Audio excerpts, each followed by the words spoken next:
gusto ko ang marinig ang sagot sa inyo. Handa ba kayo sa isang revolusyon? Handa ba kayong ibuwis ang inyong buhay para kay Bibi Sara Duterte? Paano yan mga kapatid? I-impeach na daw nila si Bibi Sara Duterte. Papayag ba kayo?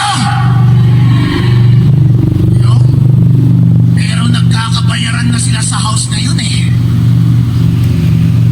Mga tanga talaga itong mga mokong na ito, na mga congressman.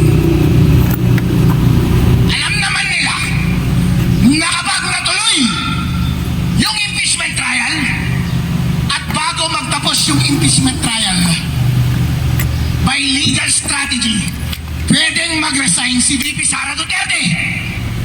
At yung impeachment proceedings magiging factus officio.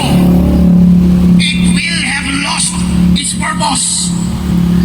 At titigil na siya. At pwede na siyang tumakbo bilang